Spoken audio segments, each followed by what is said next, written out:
Hi, I'm Becca Otis from Five Lines Pottery in Indianapolis, Indiana. And I'm Ryan Durbin from RD Ceramics, located in Southgate, Kentucky. And welcome to Wheel Talk.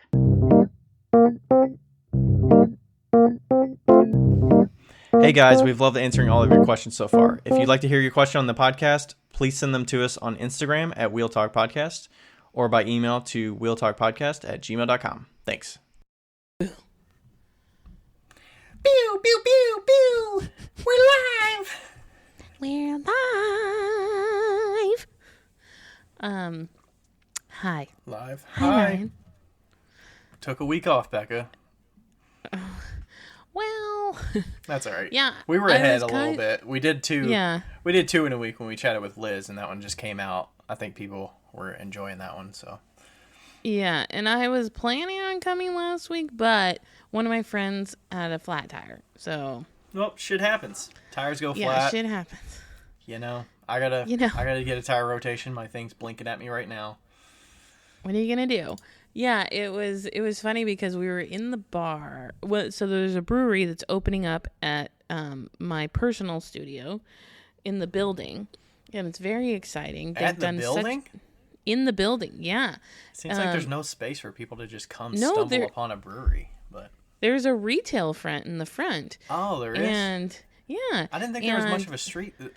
Isn't the building like all the way up to the street though? There's not really.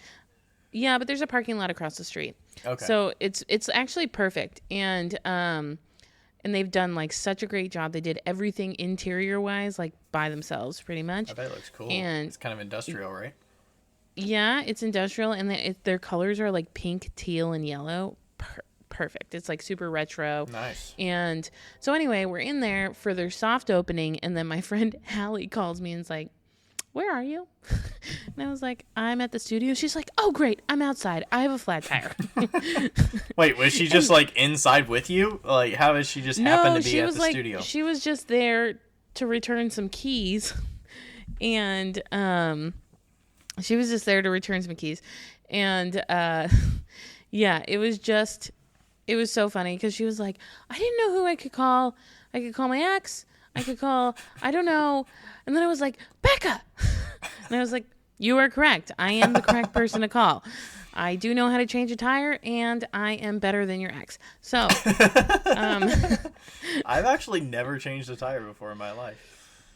it's a piece of cake. That's what I got AAA for. I mean, yeah, I guess. It's not a bad skill to know, though. No. Have you ever watched somebody change a tire? Because if you've watched somebody change a tire, you know how to change a tire. The thing I wouldn't know is where to put the jack. I was just going to say that. So they're actually usually, and every car is different, but there's usually a spot towards the front of the tires and the back that is metal, and it's the frame. So you have to put the jack under the frame, and it'll kind of like show you on the jack. There's a picture of like, hey, this is where you're going to put it. And it usually kind of has like the same form if it's like one of the car jacks that comes with the car. I'm sure they have some guidance in there of showing you where to put it. Yeah, but when it's dark and raining, her jack is so fucking weird, and it's like two different pieces, and you're like supposed to push them, like put them together, and my jack's completely different from that. So like I did not know how to put her jack together, and so we were just like kind of making it work. And then Dave walks up and he's like, "You're missing a piece." I'm like, "Oh shit." You're like, this jack is not expanding. It's not really. Yeah, well, the bolt thingy, the lug nut bolt thingy, the thing that you unscrew the wrench, the wrench was part of the jack, which makes logical sense in the efficiency sense, but no sense in any other sense. So wait, you're supposed to keep. How do you keep the jack under the car if there's a part on it? No, I mean, like, you have the jack, and then you have two different pieces that hook on, that you make the jack go up. Right, okay. So you usually, put the thing in, and then you, turn it, and it expands. Right, correct. Like, mine looks like a little L shape, kind of, like a Z, maybe. Yeah, so it's like yeah, and hers was two different pieces, so it was, like, one piece, and then the wrench hooked onto the other piece, and it was just a little confusing. Okay. Anyway, so that was Wednesday. Yes. Did anything? Oh, and okay. Your studio mate lost her keys too. Like you played rescue earlier this week too. Oh yeah. With some studio keys. You're apparently the go-to.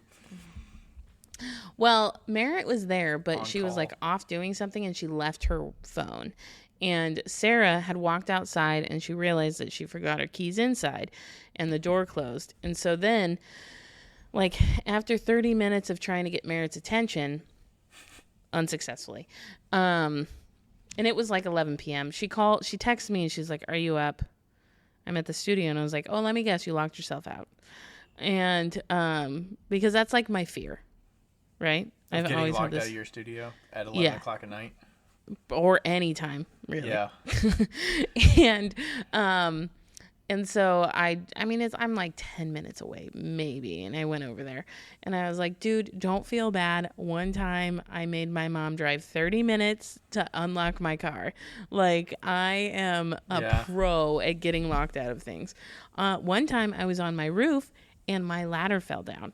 Like, oh gosh. I was just like on the roof. So always take your phone up on the roof with you. I was just like on the roof and I was like, fuck, I don't know what to do now. I can't jump down. And, so I called my friend and I was like, I'm stuck on the roof. Can you please come get me? Oh no. So yeah, I was like, don't worry. It's just karma coming right back to me. Like, so did she get inside and like say, "Hey Merritt, what the hell?" She never found Merritt, but okay. You know, it's fine. I mean, she lives with Merritt, so like Merritt found out eventually, but yeah. So that happened, and I also made some really fucking great bagels this week, and also I made kombucha. I know you don't like kombucha because you don't like kombucha, right? Not a fan. I don't like anything vinegar, so if it's vinegary and fermented and shit, I'm probably not going to be a fan. Yeah. So, I don't think you would. And so I made some kombucha. I always wanted to make it. I've made it in Washington, but I feel like it wasn't as good as this one. And I made really good kombucha, and I left it out so it would get bubbly and like carbonated. Mm-hmm. And then I was like, Rebecca, do you want some of this kombucha? Because she lent me the big bottles. And she was like, fuck yeah. So I walked over to her place tonight and I gave her the kombucha and I opened it and it fucking exploded. Like, it. Are you supposed to release the pressure somehow? That makes it easier? I did release the pressure. It exploded. Like, it's not like a fucking pop where you like release it and it just like gently comes out. It was like, it was insane. Like, I had kombucha all over me. Like, Didn't know you need to open your kombucha in the shower, apparently. Yeah, it like spewed out. At the very beginning, I was like, fuck. And I must have like shaken it up too much on my way walking to her apartment. And it like spewed out and I was like, it's going to be like a pop. So I just like opened it all the way and all of a sudden it was like,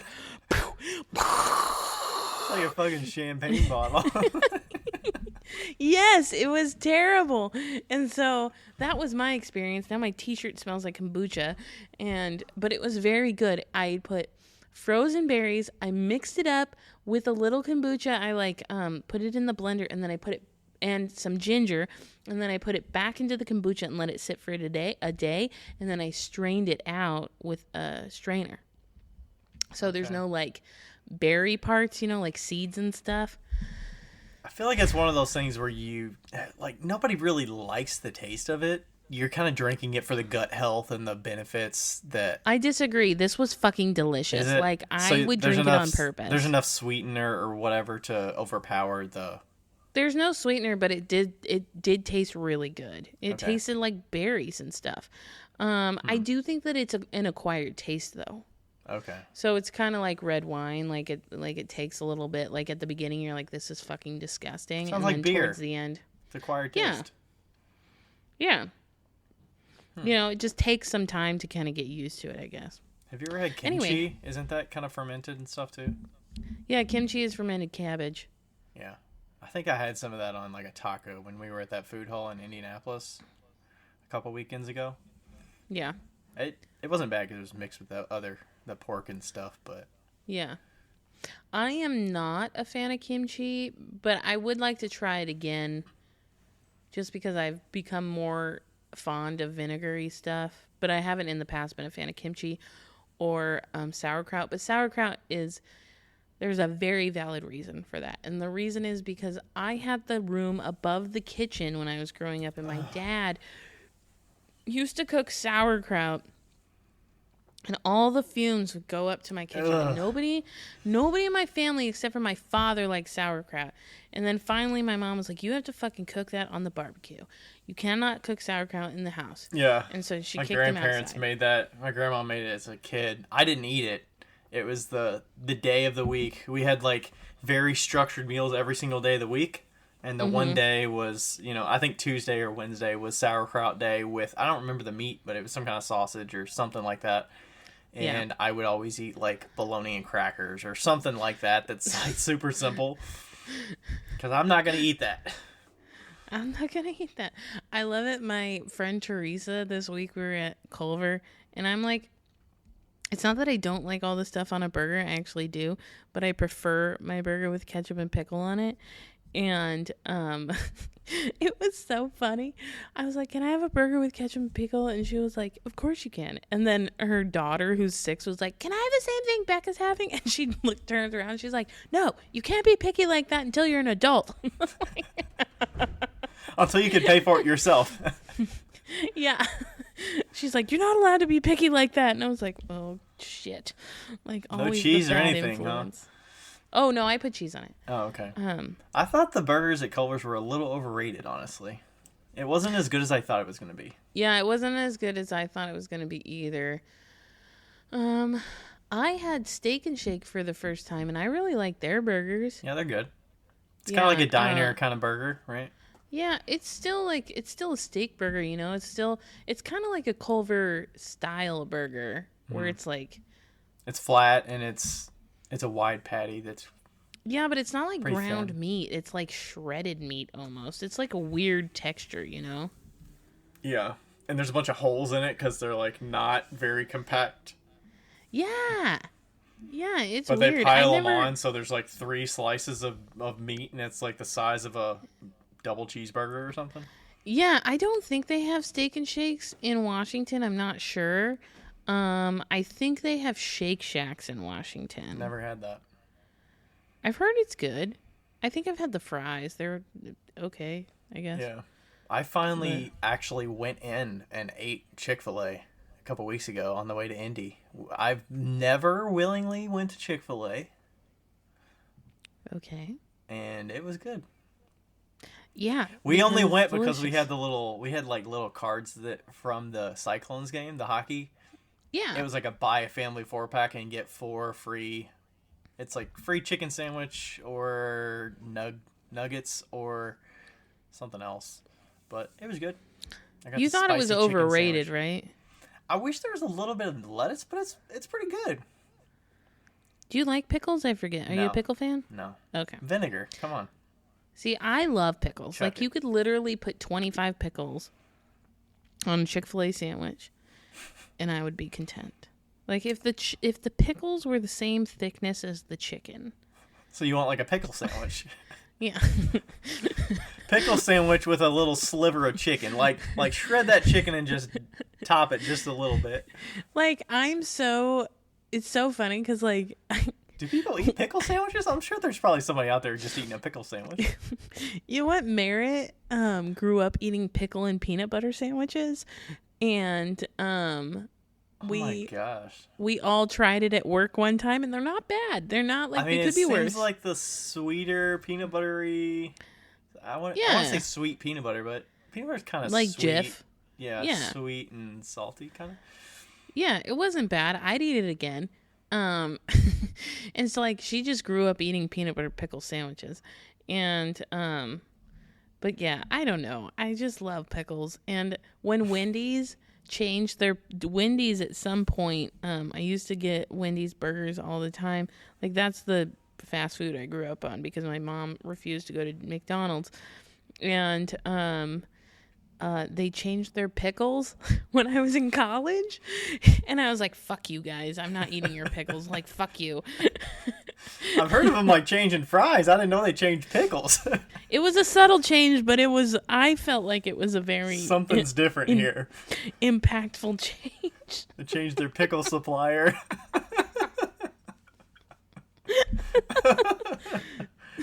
Oh my god. I've just recently become okay with the pickles at Wendy's again. Okay. Jeez. Anyway, how was your week? Oh. All right, so I'm getting a little studio time in, which is nice. I'm kind of getting to the point where I got so much work that's in flight and being made that I'm kind of getting to the point of like, all right, like I'm pretty set for these shows coming up. But like, what do I need to make now? So I'm kind of still working off my list that I made back in January to like restock some stuff, but yeah, I'm pretty caught up on like restocking the shops that I've been delivering to.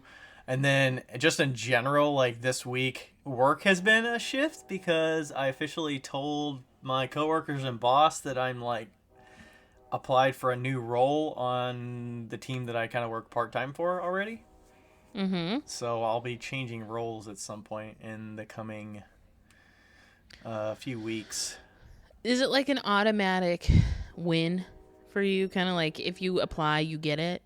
Kinda. I mean, they technically have to keep the job listing internal for 5 days. It has to be listed for 5 days.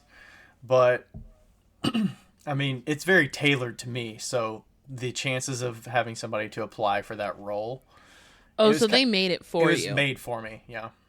Yeah. Because they had a role available. They had like a head count available.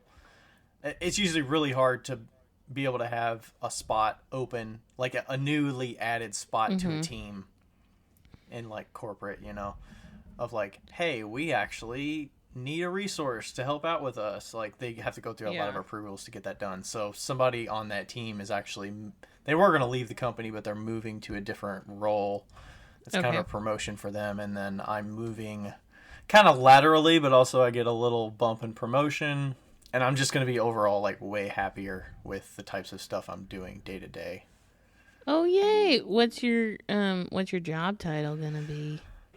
Nobody's even going to know what this is, but it's Senior Technical In Product Marketing Manager. I think that we all just heard senior and we're like, congrats. Well, I was already a senior web developer. You know what? Nobody needs to know that. I'm a senior. You're a senior. But yeah, I mean, I think ultimately, I don't know. I mean, the role, I was kind of wanting an extended opportunity on that team over the last couple of years, but like a lot of it played into, you know, the team size is a lot smaller for that group, and it's just nice to work with people that like appreciate what you're doing for them. Yeah. And they like thank you a lot, and they're a pleasure to work with. Like something as simple as, hey, when we're on meetings together, we're all on camera and like we get a little bit of back and forth. And when I'm on meetings with the other team, and it's a bigger team, I'm literally the only one on camera. It like seems simple, and we're all working remotely. Like, who cares about seeing each other? I'm in my same room all the time, but like it does add a little bit of extra something. And it's like I'm going a little bit further to show myself on camera the last like forever since we've been doing this. But like since the pandemic, like I've always been on camera with these meetings that we have. And it's like, hey, why is nobody like making that extra effort and seeing any value in this? Not that I don't know. It's something simple that's like small, but it does build more like team appreciation and for sure.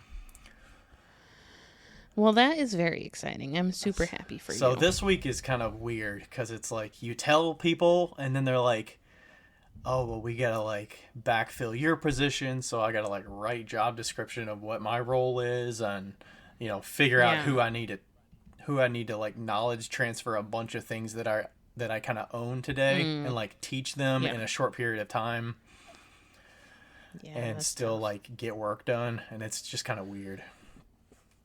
Yeah. It'll be good when it's all over. And then my manager actually put in his notice, so he's leaving like next week. Oh, really? He's like, Well- I don't fucking care. Well, the thing is, when April 1st hit, there was going to be a big shakeup anyways, because April 1st hit, and that date is when everybody's restricted stock units. I don't know if you know what that is, but people that get Yes, I know what a it company is. that has stock that they can offer to employees. There's like employee stock purchase program, which is you get to put money into a pot, and then when Right. it gets time twice a year, you buy stock at a discount, which I participate in. And then the restricted stock is a way for the company to offer you a bonus, but it's a way of saying you will not get this stock you've worked for until us. it's vested, which is Yeah. usually over a 3-year period. So you get this chunk of stock that you will own on April 1st, and a bunch of people's stock like I had 2 pools of stock that vested on April 1st, Got as it. well as a whole bunch of other people. So it's like a big pot of money that gets dropped on you all at once. Yeah. In stock, I mean, you own it, but you have to. If Yeah. you want the money, you got to sell it. But Yeah. it's additional income. And that everybody's people like, hang peace on out, for. motherfuckers. I'm Well, out. Yeah. Well, because the company's technically public, but they're in a selling process right now. Oh, they're selling? They're gonna sell it to a private company and go private in the fall time frame. Are you All going to that sell stuff's your public. stock? So what? So do you have to sell it before? So they buy everyone that owns shares. They buy all of the stock shares at an X dollar amount, and everybody basically gets a payout when their stock gets bought. Is it usually for less than what it's worth, or is it for exactly what it's worth? It's an agreed upon number. Okay. So like, it would sell for $105. Right now it's at $101. It's Okay. trading at $101 today. I don't. Okay. But Wow. you have to hold the stock for that period until the sale happens. But like, there's Yeah. no more buying stock at that point. Now, do you have to pay capital gains on that because of? Yeah, because if you have gains on it, you would have to pay that. Yeah. And the vesting part is weird too. Like the restricted stock, I just found this out. Like I'm probably gonna have to owe a bunch of money because I had a bunch of stock that vested last year, and it adds it as additional income on your W-2. Yep. But they don't take taxes out on it because it's up to you to do that. Yep.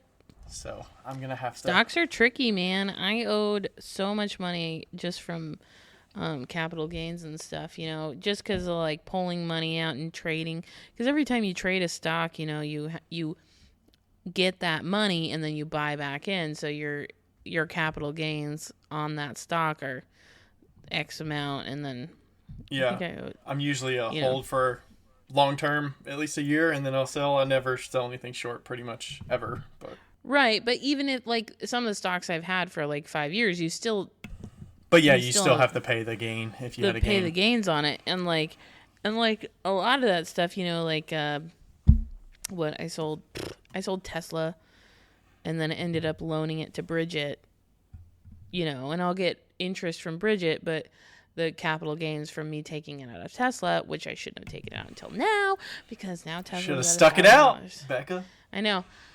Still It riding was that like wave. all the way down to like 3 something, and then I was like, fuck this, it's fine. Oh. And you know what sucks is that my dad told me to pull out of Tesla the day before it dropped, like significantly, and I was like, I only have 3 shares, and he's like, oh, never mind, it's fine. I'm like, fuck you, Dad, you should have told me yes.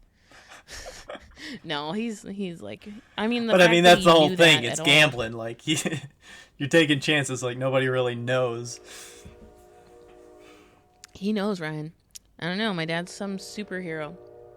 Yeah. He knows. Oh, he knows. He knows. Yeah. So that's exciting Anything and else? also kind of stressful, but That is. we'll find a groove. Yeah. Oh, I'm gonna do a Mother's Day show. Are you? Yeah. Well, at Rebecca's, like, we're having a studio crawl, and in Indy, there's like 5 different studios participating, and she's gonna let me sell some of my stuff there, so that'll be fun. At Gravesco or at her small yeah. studio that you're sitting in, or? No, at Gravesco. Okay, sweet. And so that'll be good. And I have a bunch of garden stakes just ready to be stamped. Nice. So yeah, I haven't seen any of the garden stakes that you've been working on. I've been seeing the cups, but yeah, the garden stakes, I have them at my apartment because I am stamping them with ink and then I'm putting them in the oven to set them. So if you guys need any garden stakes, have Rachel let me know which ones you need, or if your parents need. I don't think we're planning anything. That's what I figured. Yeah, but not this year at least. We did start mulching the bed, which looks good. So we'll have that for the housewarming, but we're not going to be like planting herbs and shit, vegetables. Good. Okay, should we talk about what we're going to talk about? Are we going to do I was going to read a review, and then yes, you were going to read a listener question. So we're going to go to a review from Panina in Lexington. I actually met her at the Woodland Art Festival in Lexington last year. I think it was last year. She was very nice. And she bought something, which is great too. She is very nice. She talks to me a lot. Nice. So, titled, The Most Lovable Ramble. The best way to hang out in the pottery studio solo and not feel lonely is to switch on this podcast and listen to Becca and Ryan ramble about all things clay in the most lovable and adorable way. Thanks for the never-ending tips, stories, and tidbits. It took me a dozen or so episodes to get hooked, but now I'm a junkie. Panina, thank you. Look at us. We take 12 dates. 12 dates to get hooked. We're a slow love. Slow love, slow burn. Take a look. Yeah, that's takes pretty a much little sums us a little up. bit of time. Hey, I get it. Some people are not in it. Some people are not all about it. Some people are all about it. I get it. Hey, it's fine. Different strokes, different folks. Not everybody can handle this. We're not here to please everybody, right? No. We're not editing shit. We're not here to.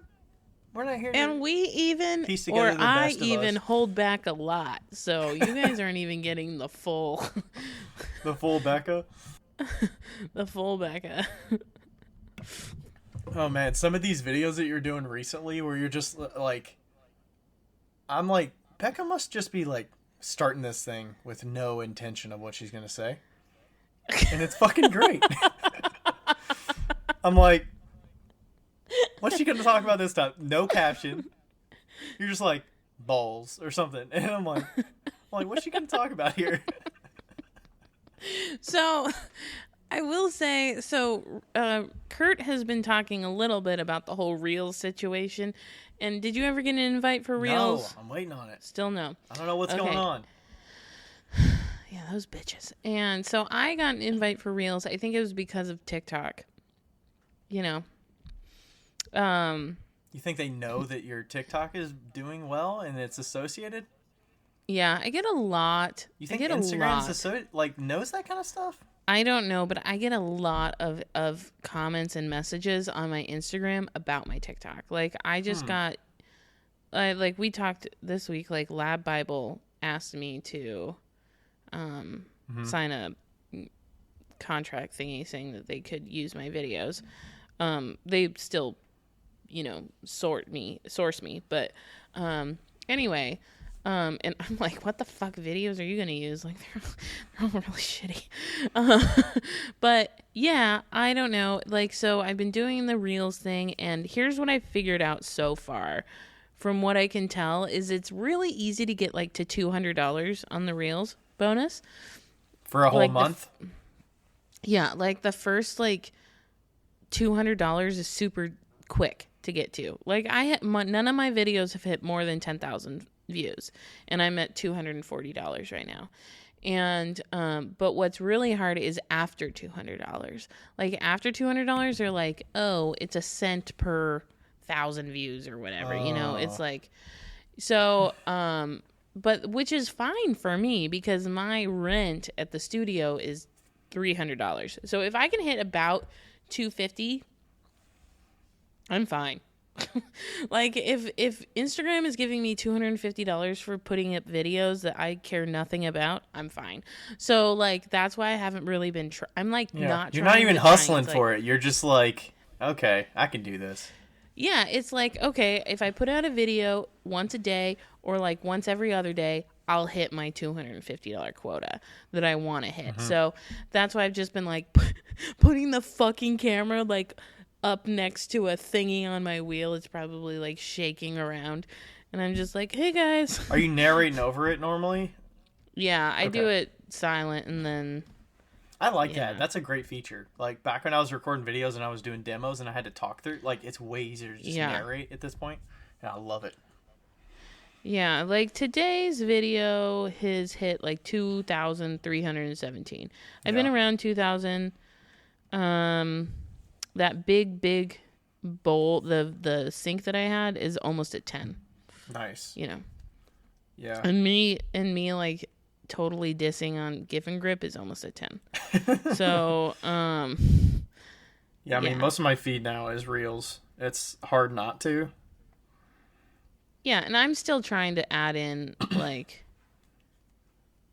And I mean, if you start doing your like Friday thing, I think the fun things are just throwing stuff in there consistently. Like the Monday mug thing is super easy for me to do every Monday. It's not a big deal. Yeah, I think that I need to. I should do that right now. I need to set up a reminder for Fridays to do that because last Friday I completely forgot and I could have done it. Do judge video. You just have to make sure you're like in your studio, but you can record them beforehand. Right, exactly. I was thinking about like doing a I don't know, like one about wheels because I think it'd be really fun because we have almost every wheel in the studio, you know. So you just do like a quick review of this specific wheel? That might take a few like reels. It might be like 3 reels. Right, like, yeah. This is why we hate Brents. No, I'm kidding. We actually love Brents. This is why we hate Shimpos. This is why we love Brents. This is why we ultra love wow. I bet Amico Brent would share your stuff, or they would probably appreciate it. They engage with my stuff when I tag them. They love the one with Marvel just sitting on the wheel head spinning, which is like the simplest video, and I'm like, all right, sweet. 30,000 views, I'll take it. They sponsored, you've been getting really good views on yours. Yeah. They sponsored Sarah and Merritt when they went on their mobile makers thing, so that's really good. That's great. Yeah. Okay, anyway, we should talk about what we're talking about. Oh, no, we should we're doing a listener question. Doing our listener question. Okay. 32 minutes in, we're good. We're fine. Okay, pottery gurus. What do you do in situations like this? I did a craft market this weekend. It was all fine and good on Saturday until a woman walked up to my booth, picked up one of my carved and detailed mugs and said, "Oh, that's cute," and then turned it over to see the $36 price, looked me straight in the eye and said, "It's not that cute," put it down and walked away. I was left standing there dumbstruck and unable to process what to even say. I'm laughing because I'm going over the things that I would have said. I'm just picturing I'm sorry, this. I'm not laughing at the question. I know there are rude people, and I've had a lot of people say stupid things, but know that they think they mean well. Not this bitch.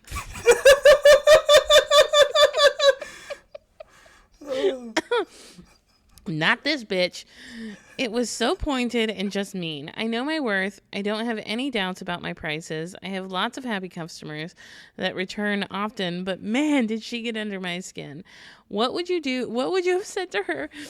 Do I just let people like that get away with their comments, or do I say something to them and let them know that they're being a dick? You two are the best, and I value your opinion, so I thought I'd ask. It's Zona. Yeah, Zona. Thank you for being my... I'm not drunk, but I am drinking this entire bottle of Giambellino. It's a peach Bellini. It's not the best. I got it at Aldi. Anyway, continue. Not that cute. Oh. I honestly think that after years of really shitty comments, I think that would have blurted out of my mouth without any filter was, well, neither are you. And I don't think that that's the correct response. Oh, gosh. But I do think that that's what I would have said. Oh. You're not worth $36, lady. You're not that cute either. Ugh. Oh, gosh. Oh. I have no idea. I've never got a comment like that, but I feel like it would. I would probably not say anything. I'd be like, okay, and like let him walk off. I don't know.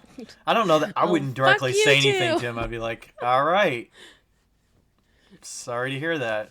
I would be super passive about it, but it doesn't get under my skin. But I don't know what somebody would have to say to get under my skin.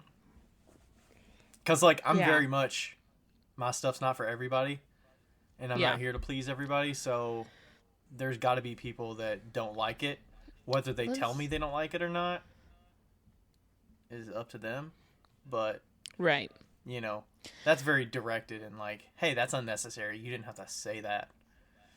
Yeah. Accounts. I don't know would you have said something else to her back in the day? Oh, your stuff is cute. It's that cute. That cute? It's that cute. Back in the day, I would have just smiled, bit my tongue, and just turned around. I would have probably walked away. I would have been like, bye. Like, I think that I would have like reverted my eyes to something different. And Zona's in California. Huntington Beach, California. I don't know where that's at, but it sounds like an area that's pretty expensive. That Northern California native living in Southern California. Oh yeah, you're in Huntington Beach, dude. Bitch, you could have sold your shit for $60. $36. It just sounded like a very cheap person that is not. No, that sounds like somebody that is into handcrafted and knows anything about it. Yeah, that sounds like a rich bitch that wouldn't tip at a waitress. That wouldn't tip a waitress. That's what it sounds like. So anyway, after we've done judged this lady, I think I do think that it's impossible not to let those things get under your skin. But at the end of the day, I think what you did was actually good in like your question. You were like, not this bitch. Like you realized that this lady is rude, and she knew that she was rude. And that's the only thing that you can really help yourself in, like, knowing that she's never going to buy your pottery regardless. Mm-hmm. That lady's not going to buy your pottery. And it's not you, it's clearly her. Mm-hmm. So is that one where you're saying like you would justify rude back because you're not worried about losing them, or is that just totally a way to like enhance your day of like making it feel bad if you get into this thing with this person? But maybe it could have ended with your reply. I don't know. Yeah, I mean, like you could always say something like, Walmart has a lot of cute mugs for $5. You can go there. There's a lot of things you could say. I don't know. It depends on if you are the type of person that wants to be rude.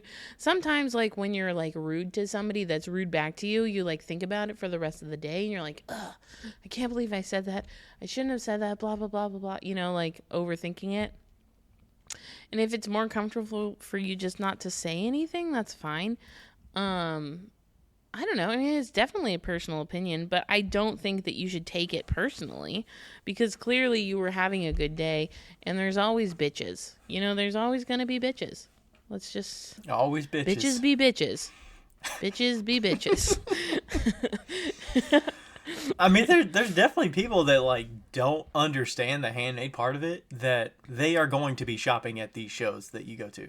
even if they're at a show that's handmade, or maybe you're at a show that not everything is handmade and you happen to be there and people don't understand the pricing of things that are handmade and like what goes into it. So like those people, like, you can't put as much weight on what they say.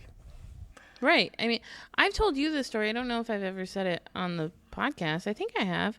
But, you know, there was this lady that was looking at my sponge holders, and she picked one up, and I think they were $18 at the time. There was no deal. You know, there wasn't like buy two, get two for 30 or whatever. And she picked one up and she was like, wow, that's really expensive. Like, it was basically the same thing. Like, wow, this is so cute. Oh my God, I'm not paying $18. And she was like, would you take less? And I was like, absolutely not. Like, I put a ton of fucking work into these and they are worth every single penny. That's what I said to her. I was like, I put a lot of work in these and they are worth what they are. Like, you know, I'm not just pulling the number out of my ass here. Yeah, I mean, I'm sure I did, but like, but you know, you have to cut those. It's calculated. Yeah, you have to like cut all of the sponge holders, and you have to sand them down and all the shit that you have to do. And then she ended up picking out two, and then she said, "Would you take a deal on this?" And I was like, "No, I won't." And then she said, "Good for you." Yeah, and then she said, "Good for you." I think you've said this at least once on here. Yeah, it must have, because like, yeah, and I think that was like one of the things that like I showed that I was not going to back down. Mm-hmm. And I think that really resonated with her. And with people like that, you can show that in a nice way, but still an affirming way, you know, being like, you like, dug in and showed your confidence in what you have and what you made. Yeah. I mean, there's ways to address it. It's like, well, you know, you might not think it's worth $36, but I put a fucking ton of work into that. So you can either buy it or you can walk away and go buy your shit at Walmart. Like, you know, like there's things you can say, probably not like that, but, you know. Yeah. I mean, I'd be curious, like, $36 is not that, like, what were you expecting? Yeah, that's interesting, too. I'd be like, oh, well, I don't know. That's a great question. I feel like that's a really good response. What were you expecting? And then that kind of gets in their head of, you know, oh, I was expecting this, like $12 maybe. And then you can say, do you think that's reasonable for me to be working for $12? Yeah. How long do you, and then you'd say, like, how long do you think this is handmade? Have you bought anything handmade before? Like, that's where I would kind of go with it. Like, do you own anything handmade? How much do you get paid per hour? Yeah. How long do you think this took me to make? Or it takes me about 2 hours to make this. Yeah. Does that, you know, I don't know. It's kind of like teaching versus, you know, just having a conversation. That's a good classic Midwest way to approach it.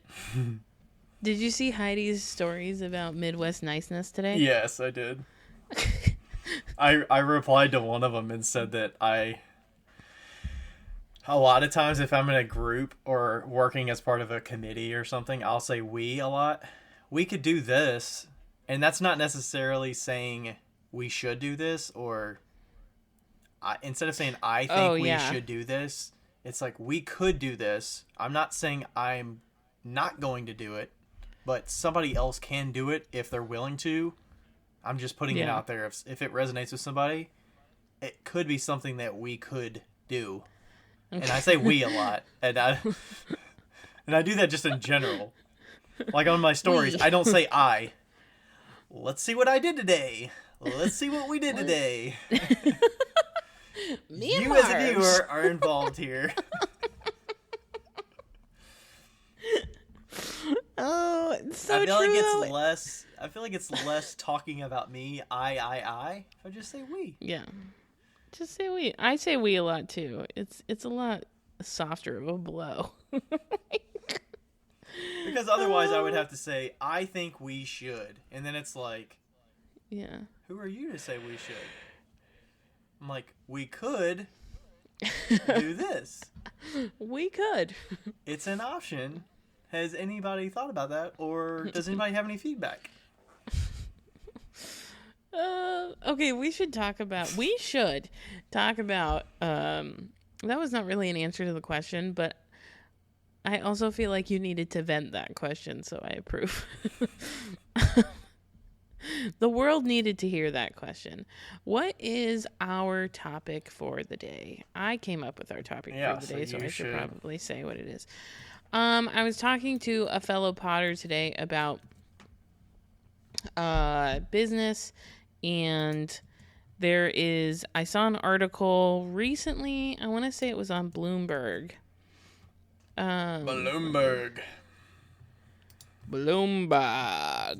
Bloomberg business. Nope, it wasn't Bloomberg business. It was Bloomberg opinion. Was it Nope, it wasn't. It was Bloomberg business. Yep, that's the one. It said, oh, well, maybe not. What's the title? I'm sure the title's nice and grabby. Yes. I actually don't know if it was from Bloomberg, but it said that some big bank has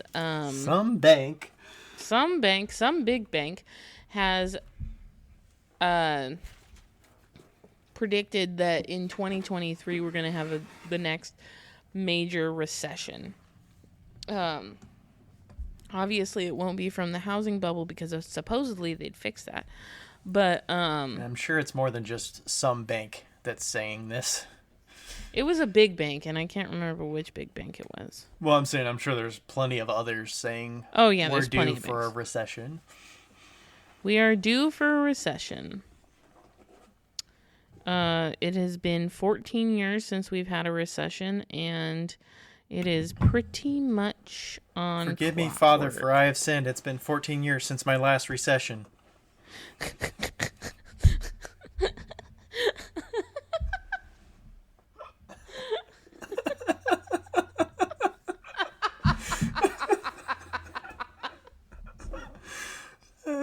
I knew you'd like that. As soon as it popped in my head, I was like... I wasn't expecting that, but I love it. Anyway, so I think that we should talk about that, and then talk about kind of like, we were talking about what can you do to help yourself if something arises and there is a big downturn on like buying handmade, buying local, because that's typically what happens during a recession. And what are the steps we think that might be helpful to take in a recession? Now, it should be noted that we were in college during the recession. So 2008 is what you're talking 2008. about. 2008. Yeah. So you were at the end of high school. I was not in college. Yeah, I was right at the beginning of college. So I lived it, but it was not like I was focused on school. I do remember not being able to get a job though, which sucked. Yeah. And the general definition for a recession: period of temporary economic decline during which trade and industrial activity are reduced, generally identified by a fall in GDP in 2 successive quarters. Okay. Great. That's exciting. Gross domestic I would say that product. a lot of people would say that COVID was a recession, which it was. However, it's more tied to GDP and like whether the economy as a whole. Yeah, I do think that COVID was kind of interesting in the sense that a lot of people actually thrived during COVID, but also what's happened during COVID, I feel, will greatly affect the next couple of years. There are still a lot of setbacks within the distribution. Oh yeah, supply chain and that supply chain and that hit still catching up. Really, yeah, it'll start rippling, and I feel like it'll start kind of moving backwards. What's interesting is that Larry Bruning, when he taught me how to do glazing, like we did kind of like a glazing class in his studio, and he said he would never use mason stains. And we were like, why? And he was like, well, you never know when Mason's going to go out of business, which is ironic because you never know when cobalt's going to fucking like not be available. Because it's used so much in batteries for things like Tesla or wherever. Right. But yeah, it was always, he always like approaches his stuff as like, oh, the world might crumble. And it is interesting that we've seen a few things like that within the ceramics community, within the time like between 2020 and now, with actually between 2018 and now, because EPK had talc had an issue, but also oh fuck, I mean, I know lithium was a big thing. I think lithium.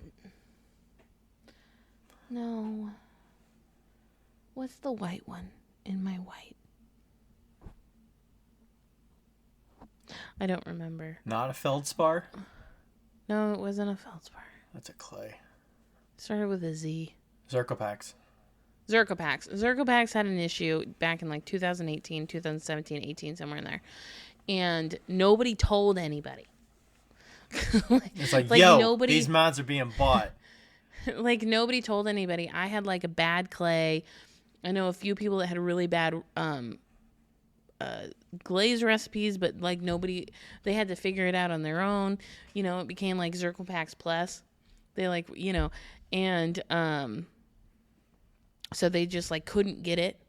And so we've had a few issues like that in the past, but it really hits you hard when you can't get like certain supplies. Mm-hmm. I mean, we're definitely seeing that with COVID, with the people relying on glazes. Right now we're waiting on shipments I'm waiting on some clay from Mudworks up at Queen City. I'm waiting on, but like the last batch of white clay I had to go get from Louisville, from Kentucky Mudworks, because I was like, I'm just going right to the source. Like, I can't wait for them to get it delivered here. And it's been at least 2 months since the last time I asked about it at Queen City. Yeah. Yeah. They got hit real hard. Like, yeah, like Rebecca ended up using a lot more of the clay that we get from Kentucky Mudworks, and they just fucking ran out. Yeah. They just ran out.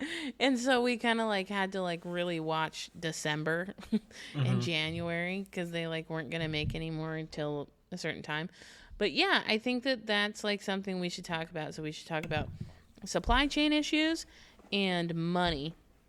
Business issues of how do you plan your business accordingly so you can weather it or be prepared in case some shit happens. Yeah, shit hits the fan. Yeah, I think that's pretty much what we should talk about. Okay. So supply stuff, have you seen it impacts? Or I know your studio mates use Amico, so they've had some impacts with some of the supplies they've needed, right? Yeah. I remember when I was on my trip, I went to Seattle Pottery Supply, and then I also went to another place in Kansas. In both places, like, it was so eerie. Both places were talking to their employees about how nobody should be recommending Amico products right now because you cannot get their products. Like, it's going to take 8 weeks. It's going to take or a couple months just to get the products in. Mm-hmm. They are so backlogged right now that they cannot even, they don't have anything. And we talked with the Amico guy at the ClayCon West about that. Yeah. Yeah. And he was basically like, somebody finds out that they have 4 things of black, and then they tell all their friends, and so they buy all the 4 things of black, and then they're all out of black again.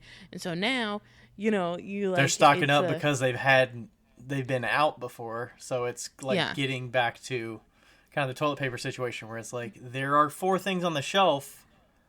You've had it where there's been nothing on the shelf, so you need to be okay with getting 1 or 2. Yeah. Or just 1 because that's all you need, but right. And people have been waiting for such a long time that they are getting impatient. And yeah, and I don't know. I can't remember what the actual issue with Amoco is. I think it's a staffing issue. I think it was staffing too. I think he was saying they have entire departments that, like, they're running at, imagine an entire department 50%. that has to make underglazes, for instance. Like, 50% staffing, it's going to take so much time to catch up, especially when you've got a backlog of orders that's like, providing your distributors with product. Yeah. That it's like you have to basically stop orders so your backlog stops filling up because you're never going to empty that queue out. Right. Yeah. And he said they had entire departments that were like really struggling, and even just getting people to like get hired and stuff. I don't know what's going on with the hiring situation, because he was saying there was just in general, like, it seems like so many places are hiring and nobody can retain work. I don't know what's going on there. Yeah, my friend works for a water company. So she used to work for Nestle, and then they got bought out by somebody. And they are literally giving people a $600 bonus just to show up to the interview. That's nuts. Absolutely insane. I think it's this whole, like, when COVID happened, people have just realized that they don't have to work for these jobs that they don't enjoy. And I'm not saying that working for Mako is a job that you wouldn't enjoy. Like, I don't know, it probably is a great job, but or maybe Amico, whatever company. Yeah, you said maybe Mako, I said Mako, Amico, but maybe factory work is just not desirable right now. Like, production, manufacturing work just isn't in the your interest. Yeah. And then how much can they increase their benefits and show flexibility to, like, entice people to come work for them? Right, and apparently they do have benefits, so that's, like, more than most anyway. Yeah. Yeah, I don't, but as far as the supply chain issue, I think that obviously learning how to make most of the things yourself is good, but also keeping a healthy stock of anything that you need is really important. Always have a few extra, like, 100 pounds of clay. Always over buy when you have materials that you need.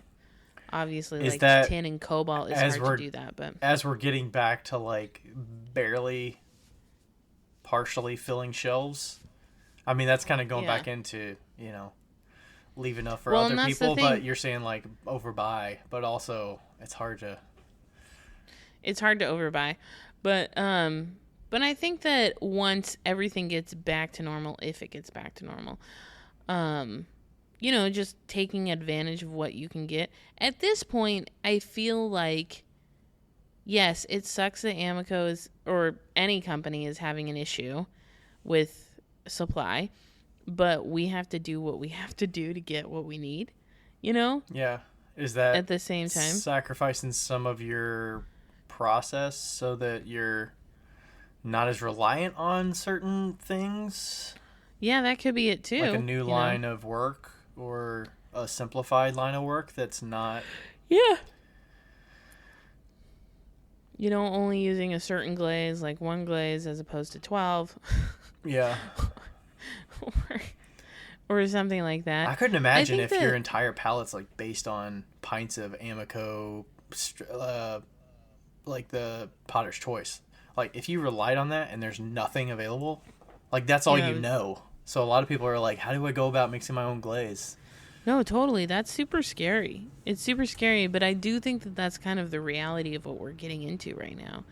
And I'm not like a doomsday person, but I mean, we have been in it. People have seen that. We're in it. Like, yeah, like, you can't find Amico glazes anywhere right now. And Amico's obviously a great product as far as most people are concerned. And obviously they're running into the supply issue because they do have a great product, and then ceramics took an uptake during COVID because what else are you going to do? Mm-hmm. Yeah. What do you think about I think you also have to be aware that you're going to have to take what you can get, as well as, prices are going to be going up probably. Oh, yeah. On things that you can't be as stingy with, like, I used to pay this price for this. Right. Like, we're in a different world. Somebody's going to take it if you don't take it, so... Yeah, not only that, but I used to pay this price. How am I going to make this price work within my price structure? And then you raise your prices, and then people are like, I used to pay this price. Of your work?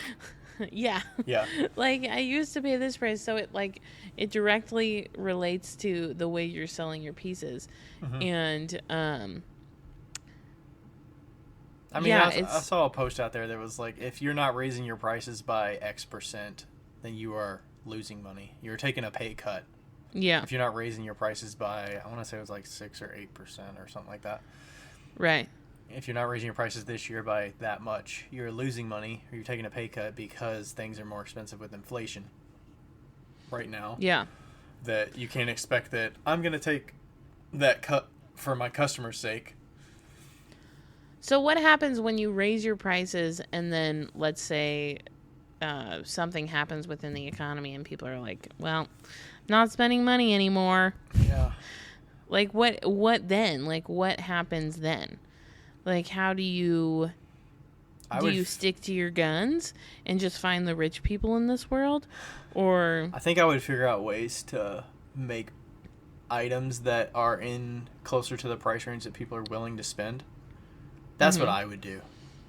Okay. So, like right now, I sell a lot of shot glasses. They're super cheap and inexpensive. And then I sell a lot of like spoon rest.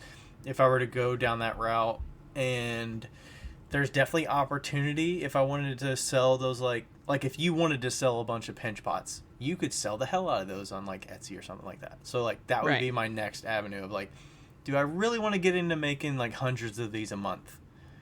Not right now. Yeah. Could I? Yes, I probably could, and I probably could sell them on Etsy and probably make a bunch of money off of it. But, that's where I would see the opportunity and like, okay, do I play around with different, smaller items that are enticing for people? But yeah, I mean, ultimately pottery is like a luxury buy. I was talking to Rachel about this. I'm like, I am a potter, but I understand that pottery is a luxury buy. Like, people don't need this.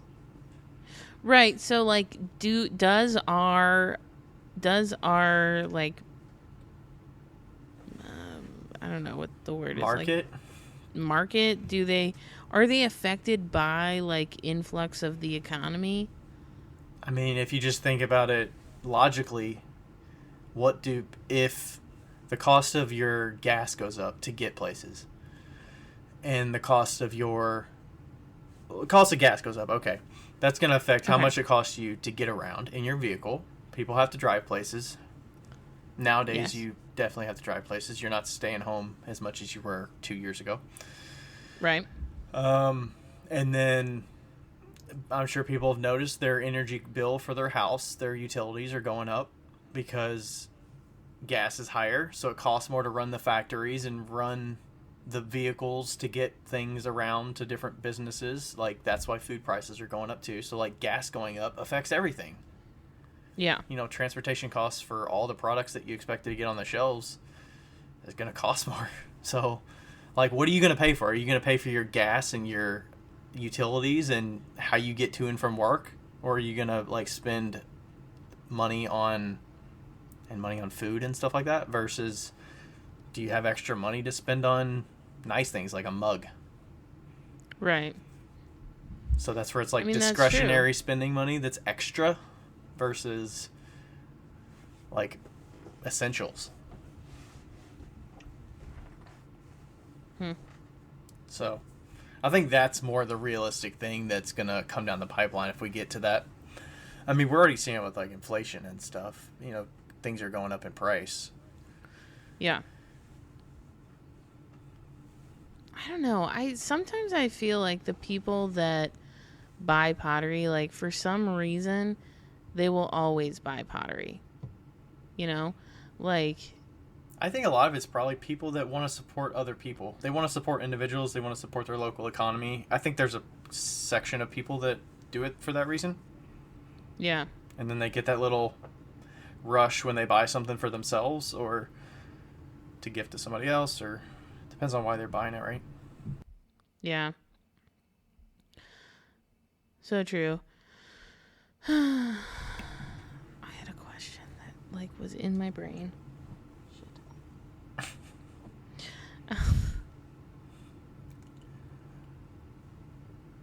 I can't remember. It was something about the fact that like I don't know. I mean, like, were there any, like, I wonder if there was anything in 2008 that just, like, hit the fan, like, as far as, like, oh, I remember what I was going to say. Okay, good. I'm glad I started talking about that. What I was thinking about today was, like, how much, like, of a cushion do you need? Because, like, there's a lot of people, and I say this with bigger businesses in mind, not necessarily like the small ones not necessarily like a hobby potter that's selling online, more the people that like have employees that are like, 5 employees, something like that. And there's not a lot of savings necessarily. Like, what is reasonable for like a savings situation as far as like when you have a big business like that? Like when I was doing pottery, like when I had the brick and mortar, like I had no savings. Like it was like, okay, we've made it this month, great. And do you even know how much you need to save? Like with the fluctuation, and like how much is like enough? Like how much is enough? Like, and or is it just like survival mode? Like when COVID hit, Rebecca started doing those feed an artist mugs and a lot of different like what was that? The plague doctor mugs and stuff like that. Yeah. And she actually ended up doing better in COVID than she did before. Because of that. And so like if you can't save money, what are the things that can get you out of a fucking hole if you're in it? Like what are the things that like, shit, the economy's turned down, business is down. Like what are those surprise, like what are the like a mystery box? Is that something you can do? What was what was Rebecca's incentive for buying those? Was there a driving force behind them of something that set them apart? Was it just the graphic and the timeliness of it, or was it? You said something. Feed the artist thing. Was that the drive behind? Feed the artist. Something else. Feed the artist was for every mug you bought fed one artist, and I believe that there was like food donated, and then they took that food to artists in town that may have been like struggling with food at the time. And the plague doctor mugs, let's see, she's got a plague doctor mug for 2022 right now. It says nothing about not that you have to do it for a reason to like donate somewhere. Yeah. I'm just trying to figure out if there was an additional draw for that item. Okay, there is $5 from every sale of every plague doctor mug will be given to the Gleaners Food Bank of Indianapolis to feed families in our community. So there was a draw for that. Yes. Okay. And some people just buy it because the graphic's very timely and it's 2020 or whatever, and it kind of remembers that period that people remember. Exactly. So yeah, and I don't know how much normally. I think it's a little bit more expensive too. Like it's $40 instead of $35 or $36 or something like that. Or maybe she upped her prices too. That could be it too. I think people that are buying at least when COVID hit, I think people understood the benefit of supporting your local business and your small businesses that you care about. Yeah. And it probably allowed people to get into that mindset a little bit more of like, who do I want to support? And Yeah. where am I happy about spending my money here versus there? Mm-hmm. And That makes sense. I would hope that same would be true when we're in a recession period. Not that you want people to just spend money that they don't necessarily have expendable to help Right. you. I mean, I don't want somebody spending their last dollars to like help support me Right. when they're barely making it, you know? Yeah, that is. So what are some of the things that you feel like obviously Rebecca did those Plague Doctor mugs. Like what are some other things like the mystery boxes we've both done? Yeah, mystery boxes were great. I think you've done the flash sales. Those are great. I think that that's it's a little bit of a at that point I don't think some people might say, oh, well, the flash sale is a way to devalue your work. You're selling it at a discount when it's brand new and it's a first, and like you're devaluing yourself. But like you're basically making a wholesale order. Like you're getting A really large a wholesale plus price that Yeah. is kind of a between. It's like a steep discount, but you're willing to work for that, you know? Yeah. Yeah, for sure. Okay, so we have flash. So, yeah, once COVID hit, I started doing the mystery boxes. Those were a big seller. And then you did those too. Flash sales I used to do when I was broke. And the flash sales are essentially wholesale prices for the common person. And it's the same item, just different colors, which is easy peasy pumpkin And squeezy. you had a big community portion of that where Yeah. sharing would help get you something else. Yeah. I think that that's also something to be said is that now would be, if you haven't figured out how to get into your community and be a part of it, now would be a good time. Because like don't wait until shit hits the fan or you're in a desperation mode. Yeah. Like don't wait until you're like, oh fuck, I should have like figured out who my neighbor was. Like kind of like I should have figured out online selling before I didn't have any markets to sell at. Yeah. Yeah, and so I think that is something to be said. But yeah, so the flash sales, mystery boxes, is there anything else? Oh, I do feel like in an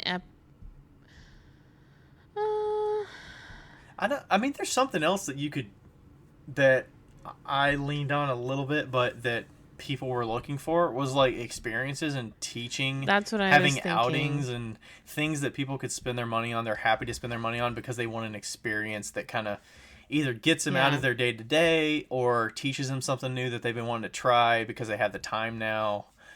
I think people are definitely willing to spend money on experiences and the time. Yeah. And even if that means like, hey, let's all get together and paint some cups, with these certain glazes or whatever. I definitely think you're right. Like experiences are huge, and they are, in a lot of people's minds, they are worth more, especially if you get a cup at the end of the day. They're getting an experience with their child or their whoever that they're coming with. Like, that's worth some memories and some value. They're getting a thing in the end of it that can remember it. And then, like, your cost and materials are not really that much at the end of the day. You're getting paid for your time and experience and knowledge for that mostly. It's interesting how when something, like, shifts, you have to, like, really figure out what the fuck you're doing and, like, be creative. Like, they said during COVID that the only people that made it were the ones that could shift really quickly. And I feel like that's pretty true. Like, as far as more established businesses are concerned, like if you were a restaurant that couldn't figure out how to do to go, like easily, then you didn't last, you know, because all the restaurants got shut down. And I think that it's the same way within crafts and stuff. And like, you know, utilizing the social media that we have now for the future is really important. And like trying to grow your community as much as possible, whatever that community may be, you know, whether it's if you're part of like the LGBTQ community, like growing that, or if you feel comfortable in your small town, growing that, or if you are like if you're part of a church or something. I mean, you've mentioned that if you're in part of the church, the community that you've built there and get support. Yeah, or even if it's like all the other potters, you know, like just figuring out how to. 'Cause you could kind of band together a little bit and have something creative that gives, like the Backyard Craft Show, like throwing together some people when there's not much going on, and like see how that works. And it's going to take a little bit of effort and legwork to figure that stuff out. Yeah. And use your brain a little bit. It's not going to be as direct and straightforward. Yeah. What about the option of just pizza? I was going to say, what about the option of just stepping back a little bit from, like, is it worth my time and effort to keep this up, to fight through this in this period of time, or am I more, is it better for me mentally and financially to step back from it, for understanding that this is temporary and I can step back and get a part-time job for 6 months and help my really family and maintain my bills in this period, and it's going to be in me. I'm going to end up way happier, and like I can sacrifice that or compromise a little bit for that short period of time. Yeah, I think that it should be said that it's not it means you're not lesser for getting in a part-time job. You know, there's nothing that's wrong with finding money where you need to find it. You know, I mean, and in an aspect, did you feel like during COVID you had to work a lot harder? Like, could that have been the end of your brick and mortar partially, besides just your mental space during COVID? Oh, like you had to hustle a lot more to get. Oh yeah. To sacrifice to survive. For sure. Like I was doing like online sales. I was doing to-go kits. I was driving those to-go kits around town. There was like a lot of things that I was doing that if I had just been like, okay, let me just work at Bridget's pizza shop, I probably could have been fine. But you still could have been there. Maybe you'd still be in Washington. I don't know. I don't know if I like that. You know what they say is that the only thing that really survives any recession is pizza. Like that's the one business that will always outlive a recession is pizza. People love pizza. I don't see pizza places closing. Yeah, pizza places don't close unless they have really bad management. Like that's, you know, we can't really compete with pizza. And in Cincinnati, there's like no shortage of pizza options. Like it's not all Pizza Hut, Papa John. Like there's like 15 big chain ones. There's like 10 or something. They're like big names. Like there's no shortage. And then all the mom and pop ones. Pizza will outlive. So if you ever need a job, just find a pizza place. Really, that's what we're telling you. Is that if you ever need to get a part-time job, just find yourself a pizza place. There's a guy that I work with in tech that I think before he got like a full-time job, he worked at Chipotle for the longest time, and he actually went back and like worked part-time at Chipotle while he was in a tech job and like getting paid decent, and he just like loved it, you know? He's like, why wouldn't you love it? Like you get a free burrito every day. I think that's part of the reason he said too. Like I would absolutely work at Chipotle. I would have no issue with that whatsoever. I feel like working at a place like Lowe's or something would be super chill. Yeah. I mean, you gotta probably know where everything's at, but like that would be pretty chill. Like you show up, you walk around, you improve some stock, you put some stuff back. Like, how hard could it be? Well, there's probably somebody that works at Lowe's is yelling at you right now. I mean, it's probably a pretty chill, like pretty nice job. I don't know. Maybe the people you work with are kind of here and there, but it's such a big place. Like, kind of got your own space. Yeah, and it seems like there's enough people that work there that it's just, they kind of let you be. And other than the crazy contractors that come through the lumber yard. I wouldn't want to work in the lumber side, but... Yeah, that's the only side I'd ever go to, so... But, yeah. Is there anything else? We're kind of just, like, jabbering about our thoughts and like, concerns for the future. Yeah. Well, you said how much should you stockpile? Yeah, how much? I mean, realistically, you should always plan for, hey, what if I, like, break my arm or something? Like, you need to plan for stuff where you just get out of commission in general. Yeah. Like, if you get injured and you can't make anything. How much of an emergency fund do you think that you would recommend? I'd say, like, 3 months at least, right? That's what I was thinking. 3 to 6 months. Yeah. I think that's a typical Dave Ramsey answer. That's 3 to 6 month emergency fund. That's step one. I think he says he wants a year, though. That's what his goal is. His end goal is a year. Yeah. I think I have like 2 months emergency fund right now.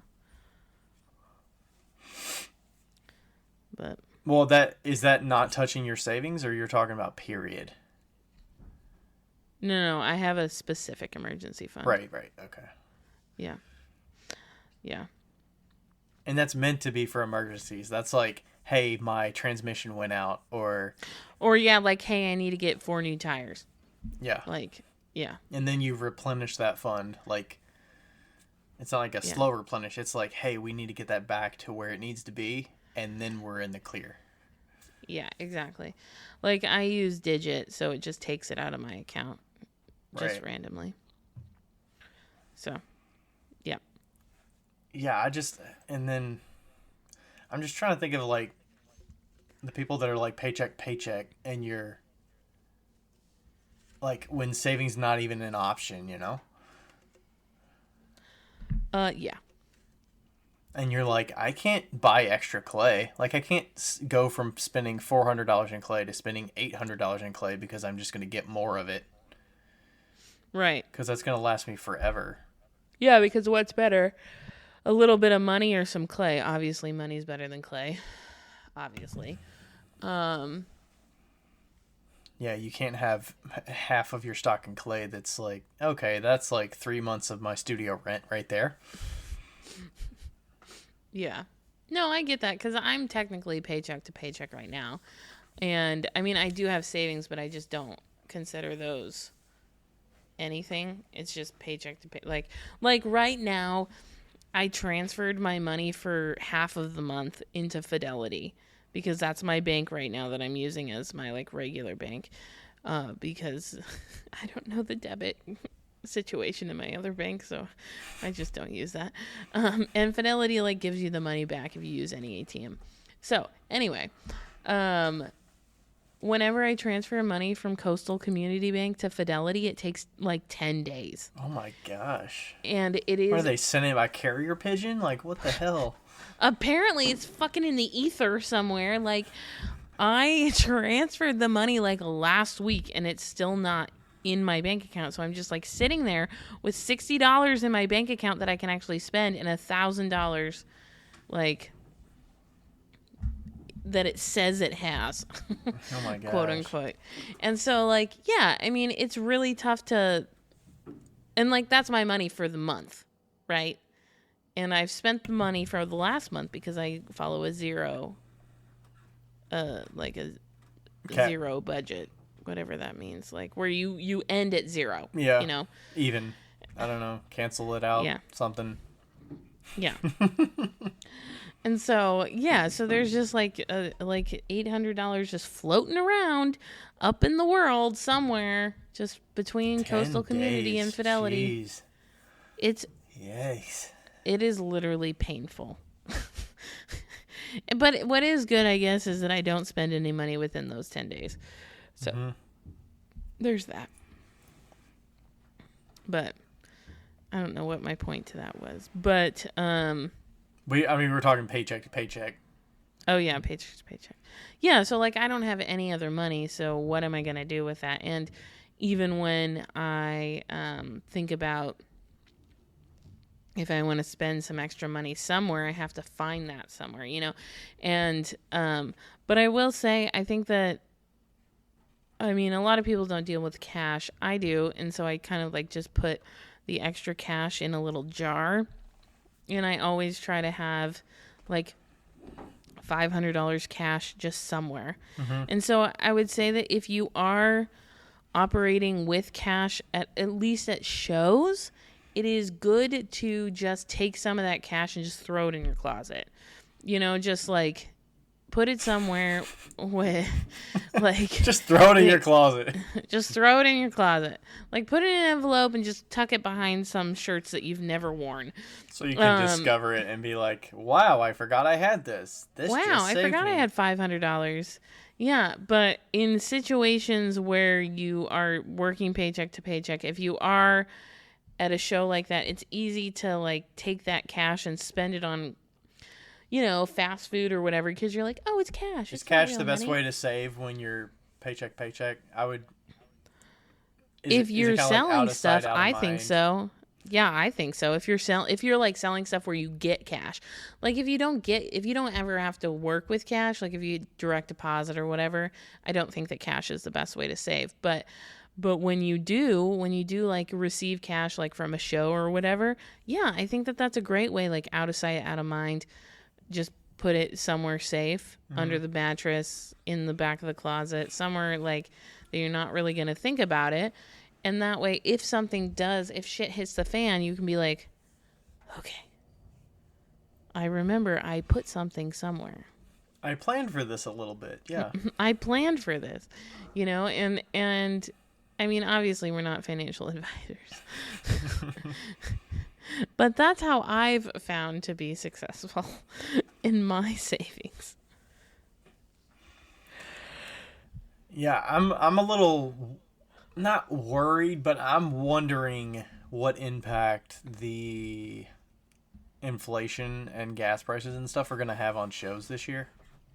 Yeah. As we get back into it, I think people are still going to be out and about, but I'm wondering if they're going to be a little more reluctant with their purchases and a little more selective. Like, okay, we have X dollars to spend here. It's a free day out to go see the show, but we're only going to spend $50. Right. You know, what are we going to get? So that's what I'm kind of curious about. I'm going to keep a lookout, see what people are buying, what they're looking at, what's catching their eye.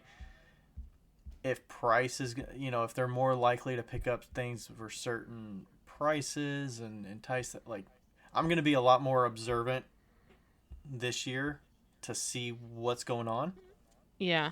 And I might need to change my booth setups a little bit, you know, prioritize, you know, maybe I don't bring any carved mugs to my shows some of this year. Right. Because they're like $60. Like maybe that's not worth the real estate on my table.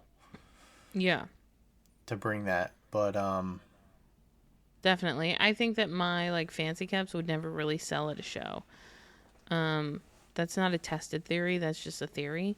But I don't think that they would really like fly off the table at $100 a mug or a cup, you know. Yeah. But I do think that, you know, the lower stuff is just fine. And I think you're right, like pick and choose what you think you can sell and where, you know. And also, like, if your stuff really needs to be sold online with the types of work you do, of like price points, like if you're a mid to high price point, like maybe your local economy can't support you for shows for that kind of stuff. I mean, you probably already know that. Yeah. But you know, maybe tailoring that kind of work to online only and building up that, it's always good to just build up your online presence anyways, so that you have a different, diverse section of people to work with, Yeah. What about any other like selling avenues or anything like that? Do you have, I think we mentioned the experiences.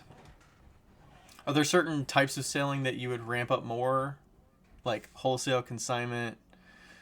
I would probably ramp up online selling a little bit more, because online is so available to everybody. Like, if anybody's going to be buying stuff during a recession, it's going to be the people that have a little bit extra money, and they're going to be looking online for that. Yeah, because there's just more options for them out there, and then... Yeah. Also, I feel like online is such an easy sell, an easy buy too. Like, even me, like, I'm like, oh, it's $16. I can buy it online. It's fine. It just goes to my credit like, it's card. less Or it goes to my debit friction card. to buy it online. Yeah, you're not like handing somebody a debit card. You're just like saying like, oh yes, my computer remembered that card number. Mm-hmm. Yeah. I wonder if people that do these big shop drops and like order like updates and stuff, if they're gonna see impact of, maybe I'm not selling out as quickly as I normally would, because I would suspect people are deciding like, you know what, I can't spend money on that, so I'm not going to participate. I'm not even going to look, because I'll be enticed. Because there's definitely a plus and a minus of like, demand and supply, and buying decisions of, when do you make that purchase and when do you not.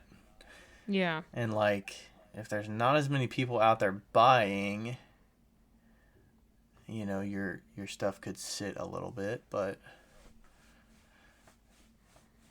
yeah, I think adjusting, figuring out what you want to sell online, in person, everywhere is definitely going to have to fluctuate. I don't know that I would. Do you think anything about raising or lowering prices? Like, I don't know about that. I can't really say to that, but I do think that it might benefit to have less of a, like, to have, I think it would benefit to really focus on lines of work, like where they're more cohesive, and like really build up your brand. Like, if there is any good time to build up a brand, it's right now. Before. You mean like have something unique that draws people in, something that you're but also for? like cohesiveness, within your line of like pottery, maybe cut back the things that don't sell as well, even though you love them or whatever, like really, like what you were saying, like view what people are buying and really focus in and like get good at what you are selling. Because you're going to need to have the highest conversion rate you can with what comes out of the kiln, what percentage of this stock is going to be sold. Like, you're going to really need to play that numbers game, especially when you're talking about supply chains of your materials. Like, if you can't get clay as often, you need to make that clay go as far as you can with the pieces that can sell, so that you're getting the most bang for your buck. Right. Especially with, like, what glazes you're putting on stuff and, stuff like that. It's all going to factor in. You don't want stuff sitting on shelves that are getting dusty. And I have a bunch of stuff sitting on shelves that are getting dusty, and that's probably going to go to a mystery box sale. Yeah.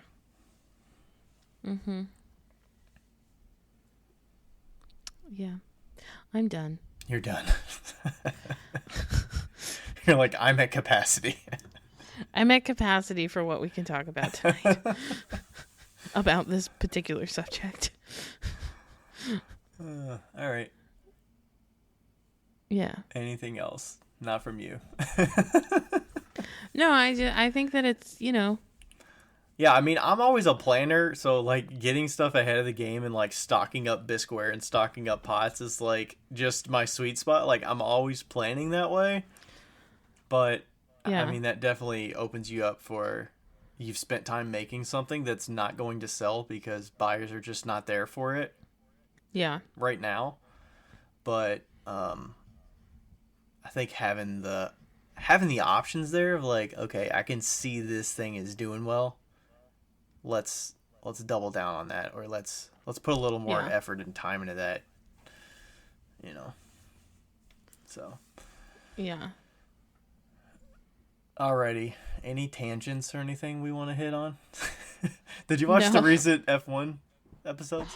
I forgot. Oh my gosh. We missed 2 weeks. I watched the last 2 episodes. I can't tell you what the third episode was about.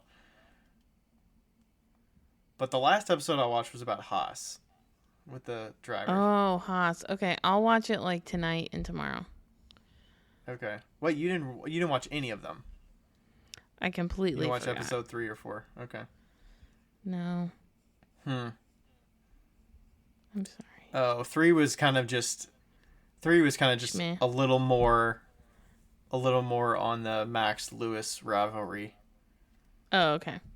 And then 4 was more about the Haas team with 2 rookie drivers, Nikita Mazepin and Mick Schumacher. I liked episode 4 better than 3. I don't know. I'm a little underwhelmed with this season so far. Yeah, it seemed like kind of like shmeh. I feel like I saw a graphic that showed the ratings. I think it was Rotten Tomato ratings for the 4 seasons. And the first season was like 90%. And then the second season was like 82%. Third season was like 65, and then this season's like 30 or something. Like, like it was like a huge drop off for the 4th season. Oh no! I don't know. It's like losing its steam. It's probably because a lot of it's like manufactured drama. Yeah. It's like, I don't know. I mean, the first season was very based on the racing rivalries, and you were like pulling for certain drivers and like these certain teams. I feel like now it's more like this driver. Now versus everybody this driver knows, so it's drama. like old news. Yeah. Yeah. It's like these people have been around. We already kind of know their personalities, but let's throw some extra stuff in here. Right. Like they didn't really need any more seasons. They just needed like 1 and 2. I mean, I just want to see the recap of like how the season played out. Yeah. Of like the title race and stuff, more so than the driver clashing and like people joining new teams and stuff. Like, I don't know. Yeah. Like, sure, get to that and show the progress of like how they're doing, who's doing well, who's struggling. Yeah. The driver personality stuff is what's kind of like, don't give me all that drama. Meh. I think that's what most people like. I don't know. I mean, if you just watch the races, like, you don't really see any of that. You don't even know what they look like until after the race. Right. Until they take their helmet off. Yeah. And they only talk to the top 3 drivers, so you don't really get to hear anything from them. Or unless you watch the interviews after. But even some of those interviews, like any sports interviews, are very boilerplate. And it's like, can I just copy and paste these speeches? Like, because they give no context about these people as humans. Yeah. I'll watch them this week. All right. I have to remember that. I have been watching one at a time, so we'll see. Hopefully the next one's better. Yeah. Yes. Alrighty. Yes. Thanks, everybody, for listening. Thanks. We'll catch you next time. Bye. Okay, bye. Yo, yiggity yo. It's Becca here. Hey, just so you know, thank you for listening. And also, we have... What do we have again? A Patreon. We have a Patreon that you should go, and if you want to donate to, you could donate to it. If you don't, that's cool too. But just Google Wheel Talk Podcast Patreon. Don't do the other one, because there is a Wheel Talk on Patreon, but it's not us. So make sure you get the right one. It's in the show notes. And also, leave us a review, because they're fun to read. Okay, bye!